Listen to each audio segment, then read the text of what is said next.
Whenever you're invited for a party, make sure to show up and shut down.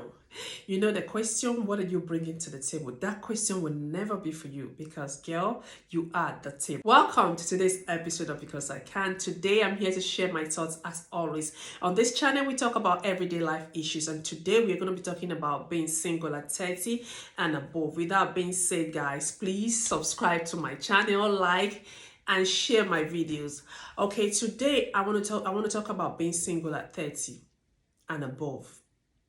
First, you're worried because you think it's a negative thing. You think it's something bad. I just want you to change your mindset. If you're still single at 30, trust me, it is a time for you to discover yourself. It is a time for you to find what you are good at if you haven't found it yet. And if you have, it is a time for you to master your crafts. Forget about, today, every man out there is looking for who will, you know that question, what are you bringing to the table? There's a table now, and you have to bring something into it. So find that time to discover yourself. Do those things that you have always wanted to do. Improve on yourself. Is it taking a course? Just do something. Improve on yourself. Keep on adding value to yourself. In the process of value adding, you might just find somebody on the way. Like minds meet themselves. Don't just sit down there and feel like, oh my God, my life have ended. I don't have a husband. Being single at 30 and above is not the end of the world for you. For me, being single at 30 is a time for you to master, as in come to know who you are. Know who you are. What can I do for myself? In what way can I improve myself? Put some respect to your name. Do things. Just keep on improving yourself year in, year out. Let me tell you a secret. Everybody wants to be associated with a successful person. Okay? We, the wives, want to be you if you are successful. Our husbands want you to be their wife. Who does not want to be associated with success? So if I were you, I would keep upping up my game, topping my game day in, day out.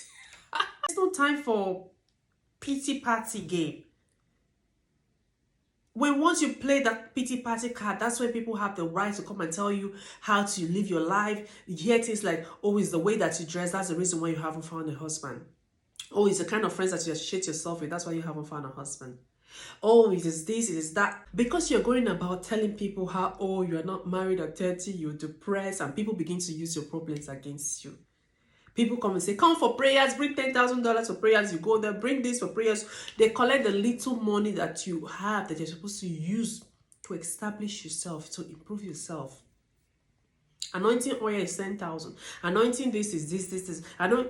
That little prayer that you made in your house this morning before stepping out, it goes a long way.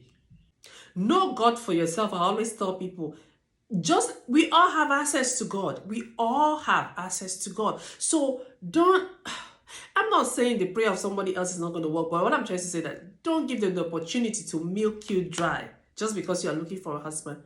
Hey, husband he's not going to fall from heaven. As in finding somebody to be your husband is a big choice to make. So you don't want people to push you or pressurize you into just accepting anybody, because once you start to play the pity party game, then people have the right to force anyone on you.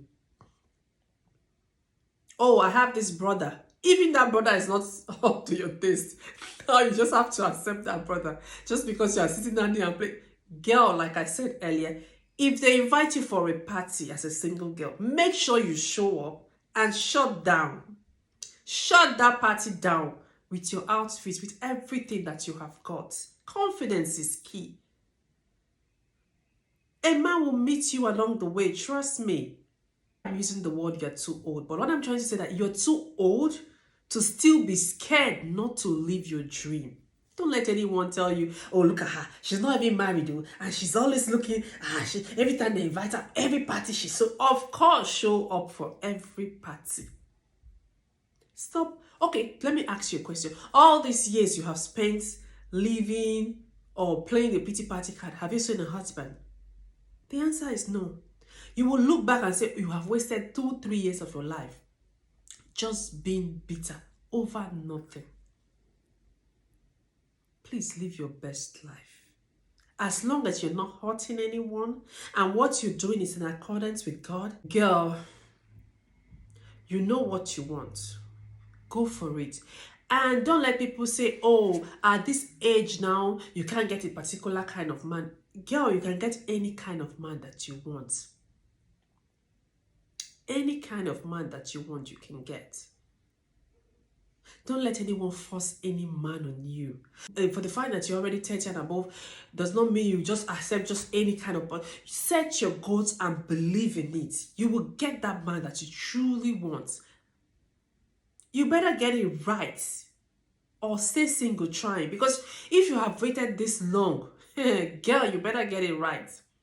Don't let self-pity and pressure drive you into something you will still regret at the end of the day. Marriage should be a place of happiness, not a place of endurance.